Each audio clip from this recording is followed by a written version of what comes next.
सगळ्यांना आकार देण्याचं काम करत असतो। मग कोणी डॉक्टर असेल, कोणी इंजिनियर असेल, कोणी वकील असेल, कोणी शास्त्रज्ञ असेल, या सगळ्या लोकांना घडवण्याचं काम जर कोण करत असेल तर ते फक्त आणि फक्त आणि फक्त शिक्षक करत असतात, गुरुजी करत असतात, गुरु करत असतात।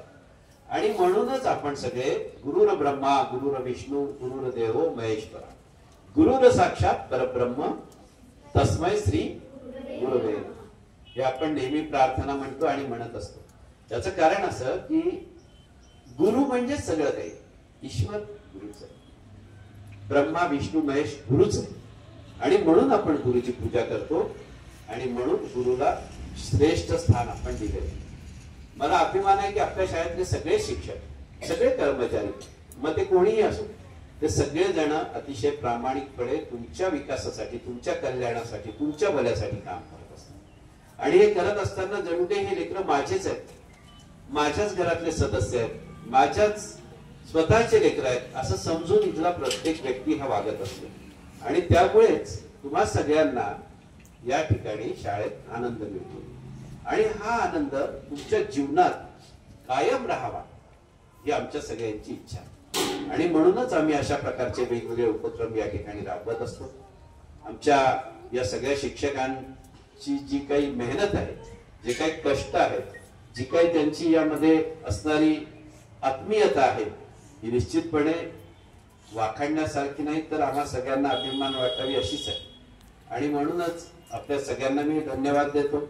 या ठिकाणी जे विद्यार्थी सहभागी झालेत त्यांचं देखील अभिनंदन करतो आणि विशेषतः ज्या पालकांनी या ठिकाणी आपल्या विद्यार्थ्यांना पाठवलं आणि त्याही पेक्षा आज समारोप प्रसंगी जे पालक या ठिकाणी वेळ काढून उपस्थित झाले त्या सगळ्यांचं विशेष अभिनंदन करतो। आणि ज्यांचे पालक या ठिकाणी उपस्थित झाले नाहीत त्या सगळ्या विद्यार्थ्यांना सांगतो की पुढच्या वेळी असा कुठला कार्यक्रम असला तर आपल्या आईला, बाबाला, दादाला, मामाला, मामीला, जे कोणी घरात असतील, भाऊ असतील, बहिणी असतील, त्यांना कोणाला तरी घरातल्या एका व्यक्तीला आग्रह करून या ठिकाणी आपल्या शाळेत आणलं पाहिजे। त्यांना आम्ही शाळेत काय करतो हे त्यांना समजलं पाहिजे, आमच्या शाळेत आम्ही काय शिकतो हे त्यांना माहिती झालं पाहिजे। आणि म्हणून ते जर इतर कामं करण्यासाठी वेळ खर्च करत असतील तर त्यातलं सगळ्यात महत्वाचं काम हे तुमच्याकडे लक्ष देणं, तुमचं कौतुक करणं, तुम्हाला प्रोत्साहन देणं हे त्यांचं असलं पाहिजे। आणि म्हणून इथे जे पालक बसलेले आहेत त्यांचं मी विशेष अभिनंदन यासाठीच केलं की तुम्ही ही गोष्ट आणि या गोष्टीचं महत्व समजलं। खरं म्हणजे शाळेत नाव टाकलं म्हणजे आम्ही निश्चिंत झालो असं समजण्याचं कारण नाही, कारण शाळेत नाव टाकलं, फी भरली, पैसे दिले, ट्युशन लावली, क्लासेस केले म्हणजे आमचं कर्तव्य संपलं असं होत नाही। आपलं कर्तव्य हे तेव्हा सुरू होतं जेव्हा आपण शाळेत त्यांना पाठवतो आणि मग शाळेत पाठवल्यानंतर त्यांच्याकडनं योग्य रीतीने अभ्यास होतो की नाही, ते शिक्षकांना प्रतिसाद देतात की नाही, ते शिक्षकांबरोबर चांगला व्यवहार करतात की नाही, शिक्षकांनी सांगितलेलं होमवर्क करून आणतात की नाही, या सगळ्या गोष्टींकडे किमान लक्ष देण्याची जबाबदारी ही पालकांची आहे। नाहीतर तुम्ही आई वडील मुलांना जन्माला घालता आणि मग हळूहळू ते लहानाचे आपोआप मोठे होतात, मग तुम्ही शाळेचं वय झालं की शाळेत टाकता, शाळेत टाकलं की फी भरता, फी भरली की पुस्तकं आणून देता, वह्या आणून देता आणि मग तुम्ही मात्र मोकळे होऊन जाता, निश्चिंत होता। त्या मुलांची जबाबदारी आपली आहे हे तुम्हाला कळतच नाही आणि मग जेव्हा मुलं वाया जातात, मुलं तुमचं ऐकत नाही, तुमचा आदर करत नाही, तेव्हा मात्र पश्चाताप करतात। त्यामुळे माझी सगळ्या पालकांना विनंती आहे, खरं म्हणजे पालक आपली जबाबदारी ज्या दिवशी समजतील त्या दिवशी खऱ्या अर्थाने हे मुलं अजून चांगले घडतील। शिक्षक तर घडवतातच, मी तर माझ्या शिक्षकांना जगताप साहेब सांगत असतो की विद्यार्थ्यांना घडवण्याची जबाबदारी आपली आहे।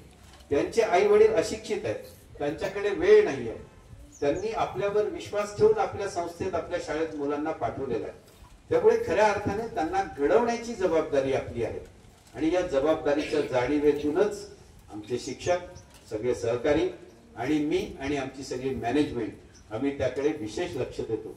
आपला मुलगा आहे असं समजून लक्ष देतो। जगताप साहेब, आम्ही या ठिकाणी आता मागच्या वर्षीपासून इंग्रजी माध्यमाची शाळा सुरू केली। या इंग्रजी माध्यमाच्या शाळेत देखील मी माझा स्वतःचा नातू मागच्या वर्षी टाकला। तो यासाठी टाकला की माझ्या नातवाला जे काही मी देणार आहे ते माझ्या इतरही सगळ्या मुलांना मिळालं पाहिजे आणि माझा नातू ज्या पद्धतीने अभ्यास करतो, ज्या पद्धतीने त्याला सगळ्या सुविधा मिळतात त्या निश्चितपणाने चांगल्याच असतील आणि त्या चांगल्या सुविधा इतरांनाही मिळाल्या पाहिजे. मी देखील त्या सगळ्या शाळेकडे, त्या विद्यार्थ्यांकडे विशेष लक्ष देतो. मला जर वाशिम मध्ये असलो, वेळ असला, कुठलं काम नसलं तर मी शाळेत जातो, शाळेत पाहतो, बसतो, सगळ्यांना चेक करतो, सगळ्यांचं ऐकतो, सगळ्यांकडे बारीक सारीक गोष्टींकडे लक्ष देतो. कारण संस्था चालक म्हणून ती माझी जबाबदारी मी समजतो. ही संस्था किंवा शाळा, कॉलेज हे केवळ पैसे कमावण्यासाठी आणि फक्त पैसेच कमावण्यासाठी असं आम्ही समजत नाही, तर या मुलांना संस्कार देण्यासाठी, यांचं आयुष्य घडवण्यासाठी आहे. आणि हे पुण्याचं काम ईश्वराने आमच्या हाती सोपवलेलं आहे. सगळ्यांनी शाळा काढतो म्हटलं तर काढू शकत नाही, सगळ्यांनी कॉलेज काढतो म्हटलं तर काढता येणार नाही. पण ज्यांनी काढलाय त्यांनी तरी किमान, संस्था ज्यांच्या आहेत त्यांनी तरी किमान त्या संस्थेतून आपण काय निर्माण करतो. एखादं प्रोडक्ट निर्माण करणं एखाद्या कारखान्यातून वेगळं आहे. त्याचा एक साचा आणला, त्या साच्यात रॉ मटेरियल विकत आणलं आणि ते भरलं तर आपल्याला ते प्रोडक्ट मिळू शकतं.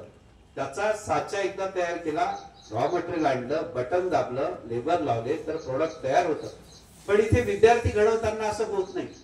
त्याच्या लहान सहान चुका असतील, त्याच्यामध्ये असणारे गुण असतील, त्याच्यामध्ये असणारे दोष असतील, त्याच्यामध्ये असणारं कला कौशल्य असेल, या सगळ्यांना विकसित करण्याचं आणि दोषांना कमी करण्याचं काम हे आम्ही लोकांनी, संस्था चालक आणि शिक्षकांनी केलं पाहिजे. या भूमिकेतून जगताप साहेब, गवळी सर आम्ही संस्था चालवतो आणि म्हणूनच त्याचा आम्हाला वेगळा आनंद मिळतो. आज देखील निवडणुकीच्या या गडबडीत ते रिद्धी सिद्धीमध्ये आता कार्यक्रम आहे, त्याला महत्व नाही दिलं. मी तिकडे गेलो नाही, मला खूप फोन आले. मालेगावला मला जायचं आहे, तिथले फोन येतात आहे. पण मी मुद्दाम तुम्हाला सगळ्यांना भेटायला आलो कारण या 7 दिवसात मी येऊ शकलो नाही. म्हणून मला असं वाटलं की किमान आज या समारोप प्रसंगी तरी तुमची भेट घेतली पाहिजे, तुम्हाला शुभेच्छा दिल्या पाहिजे आणि आमच्या शिक्षकांचं कौतुक केलं पाहिजे. म्हणून मी मुद्दाम आज या ठिकाणी वेळ काढून आलो. हा वेळ जसा मी माझ्या राजकारणाच्या किंवा कामाच्या व्यापातून देतो तसा प्रत्येकाने आपल्या मुलांसाठी, मुलींसाठी, नातेवाईकांचे मुलं मुली असतील तर त्यांच्यासाठी आपलं कर्तव्य म्हणून तो दिला पाहिजे. आणि सगळ्यात मोठं कर्तव्य जर आयुष्यातलं कोणतं असेल तर हेच आहे. कारण हीच आपल्या सगळ्यांची संपत्ती आहे. आपले लेकरं बाळ हीच आपली खरी संपत्ती आहे. लेकरं बाळ जर चांगले संस्कारित असतील, त्यांच्यावर जर चांगले संस्कार झाले तरच आपलं भविष्य चांगलं राहणार आहे. अन्यथा म्हातारपणी आपल्याला पश्चाताप करण्याशिवाय दुसरं आपल्या हाती काहीही राहणार नाही. तुम्ही लेकरांचे लाड जरूर करा, पण लेकरांचे लाड करताना त्यांना शिस्त आणि वळण लावण्याचं देखील काम करा. त्यांना तुमच्या विषयीचा प्रेम, आपलेपणा, आपुलकीच्या बरोबरच तुमचा नकळत धाक आणि नुसता धाक नाही तर आदरयुक्त धाक, आदर देखील तुमच्याबद्दल, पालकांबद्दल त्यांना वाटला पाहिजे. आणि अशा प्रकारची जबाबदारीची जाणीव ज्यावेळी सगळ्या पालकांना होईल त्यावेळी खऱ्या अर्थाने आपल्याला अपेक्षित असणारे आपले मुलं घडतील. आता इथे त्या एका ताईने हिच्या आईने सांगितलं, तिचे वडील गेल्यानंतर आम्ही तिला दत्तक घेतलं आणि तिची सगळी व्यवस्था पाहतोय. पुढेही पाहू, तिचे 2-3 मुलं असतील त्यांच्याकडेही लक्ष देऊ.